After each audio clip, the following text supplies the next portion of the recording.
صلوات الله عليك. لائیں کہیں کہ ہمارا رب اللہ ہے، پھر اس پر جم جائیں. ان پر فرشتوں کا نزول ہوتا ہے.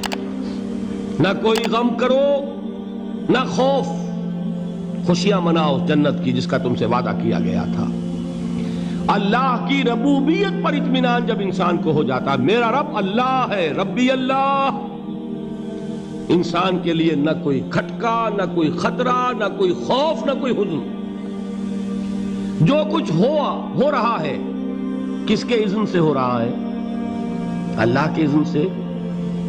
اللہ کے اذن کے بغیر پتہ تک نہیں ہلتا. یہ کوئی اندھا بہرا مادہ نہیں ہے جس سے مجھے کوئی خوف ہو.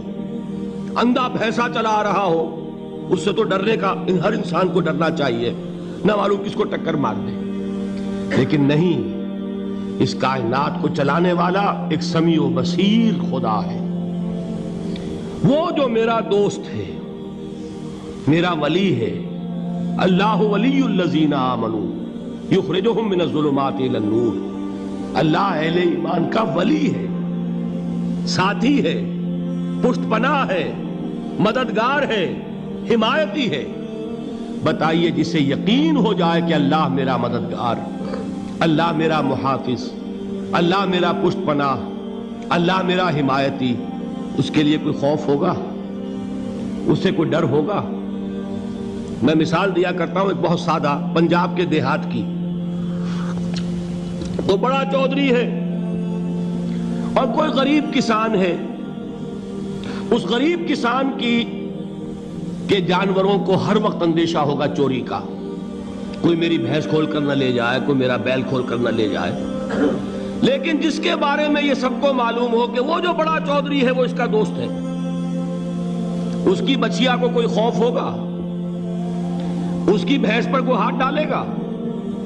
اسے کوئی اندیشہ ہوگا؟ نہیں. کیوں؟ کہ وہ بڑا چودھری، بڑا اس کا یہاں کا سردار، جاگیردار، سب کو معلوم ہے وہ میرا دوست ہے، کوئی میرے خلاف اقدام نہیں کر سکتا. اس دنیا میں یہ چھوٹی سی بات اگر آپ کے دلی اطمینان اور سکون کا باعث بن سکتی ہے تو ذرا تصور کیجئے. میں لفظ تصور استعمال کروں گا صرف اس لیے کہ اس کا ہم جس کو کہتے ہیں ادراک اور شعور کر نہیں سکتے، اگر کے ساتھ کر سکتے. اگر یقین ہو کہ اللہ میرا مددگار اور یقین ہو کہ اللہ ہر آن میرے ساتھ ہے، پھر کوئی خوف؟ کس کا خوف؟ کوئی شے اللہ سے بالاتر ہے؟ کوئی قوت اس سے زیادہ طاقتور ہے؟ کوئی اس کے ارادے کو بدلنے والا ہے؟ کوئی اس کی مشیت کے آڑے آنے والا ہے؟ یہی بات ہے جو حضور نے فرمائی. یہ ایمان کا حاصل ہے لب لباب کہ دیکھو اچھی طرح اس بات کو ذہن نشین کر لو. اگر تمام انسان مل کر تمہیں کوئی نقصان پہنچانا چاہے نہیں پہنچا سکتے مگر جو کچھ اللہ نے لکھ دیا ہو، اور تمام انسان مل کر تمہیں کوئی نفع پہنچانا چاہے نہیں پہنچا سکتے مگر وہ شے جو اللہ نے طے کر دی. آپ پھر میں کہوں گا ذرا طاری کیجئے، اسے فرض کیجئے، اسے سوچئے. اگر اس حدیث پر ہمارا دل ٹھکا ہوا ہو تو کسی سے ڈر ہوگا؟ یہ مجھے نقصان نہ پہنچا دے، یہ میری رپورٹ خراب نہ کر دے، یہ میری انکریمنٹ نہ رکوا دے، یہ میرا یہ نہ بگاڑ دے، یہ میرے یہ نقصان نہ پہنچا دے. اس کا ڈر، اس کا ڈر، اس کا خوف، اس کی خوشامد، اس کے لیے جا کر طرح طرح سے اپنی عزت نفس کو ذلیل کروانا اس کے سامنے. یہ سب کچھ کیوں کرتا ہے انسان؟ جب سمجھتا ہے کہ اس کے ہاتھ میں میرا کوئی نفع ہے، اس کے ہاتھ میں میرے لیے کوئی ضرر ہے، یہ مجھے کوئی غضب پہنچا سکتا ہے، یہ مجھے کوئی نقصان پہنچا سکتا ہے، یہ میرا کوئی کام بنا سکتا ہے، یہ میری کوئی ضرورت پوری کر سکتا ہے. اسی کا نام شرک ہے. جہاں آپ نے یہ سمجھا کہ غیر اللہ کے اندر کوئی طاقت موجود ہے وہی شرک ہے.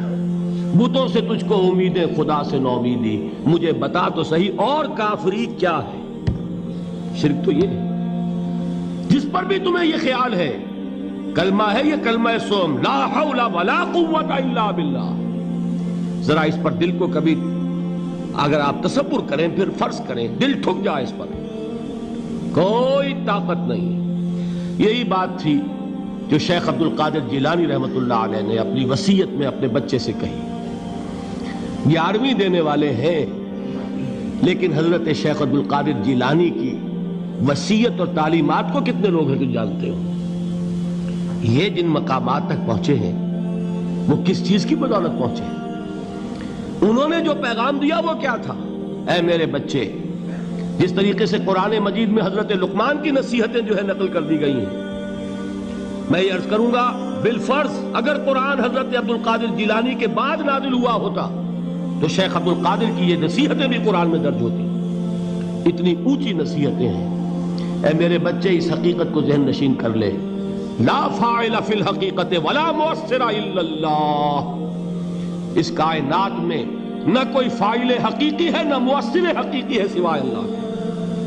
کسی شے میں کوئی تاثیر نہیں اگر اللہ نہ چاہے۔ آگ جلا نہیں سکتی اگر اللہ نہ چاہے، پانی ڈبو نہیں سکتا اگر اللہ نہ چاہے، زہر ہلاک نہیں کر سکتا اگر اللہ نہ چاہے، کوئی چیز فائدہ نہیں پہنچا سکتی اگر اللہ نہ چاہے۔ تو در در پہ کیوں سر جھکاتے ہو؟ در در پر کیوں جبیں سائی کرتے ہو؟ سب کے سامنے کیوں ہاتھ پھیلاتے ہو؟ ایک اللہ سے مانگو، ایک اللہ کے سامنے زمین پر اپنی جبین رکھو۔ لا فاعل فی الحقیقت ولا مؤثر الا اللہ۔ نظر آتا ہے ہمیں کہ پانی پیاس بجھا دیتا ہے، پیاس بجھانے کی صلاحیت پانی میں نہیں ہے، اللہ کے اذن سے۔ کھانا بھوک مٹا دیتا ہے، بھوک مٹانے کی صلاحیت کھانے میں نہیں ہے، اذن رب میں۔ دیکھیے یہی یقین تھا۔ حضرت موسیٰ علیہ السلام کا واقعہ یاد کیجئے۔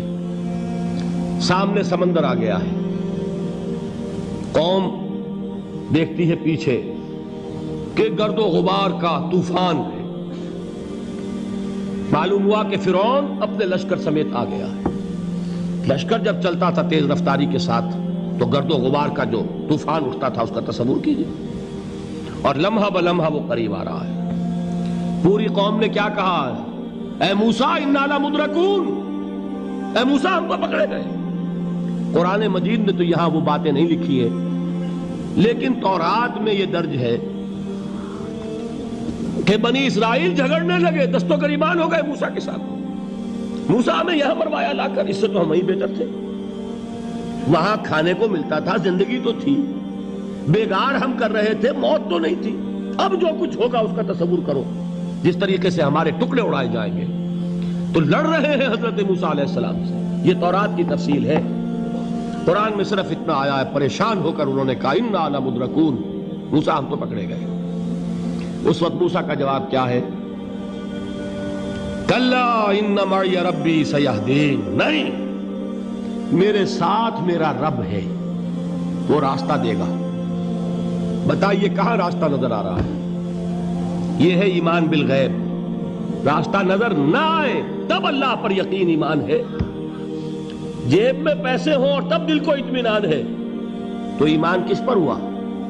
پیسے پر، اللہ پر نہیں۔ جب وسائل و ذرائع نہ ہوں اور پھر یقین ہو کہ اللہ مسبب الاسباب ہے، وہ اسباب کا پابند نہیں ہے، وہ اسباب کا محتاج نہیں ہے، اسباب اس کے محتاج ہیں۔ اگر یہ یقین ہے تو اللہ پر ایمان ہے، یہ نہیں ہے تو تمہارا ایمان اسباب پر ہے، وسائل پر ہے، ذرائع پر ہے، مادیات پر ہے، اللہ پر نہیں۔ اس وقت کہاں راستہ تھا؟ کوئی راستہ تھا؟ سمندر ہے اور ادھر سے لشکر آ گیا ہے۔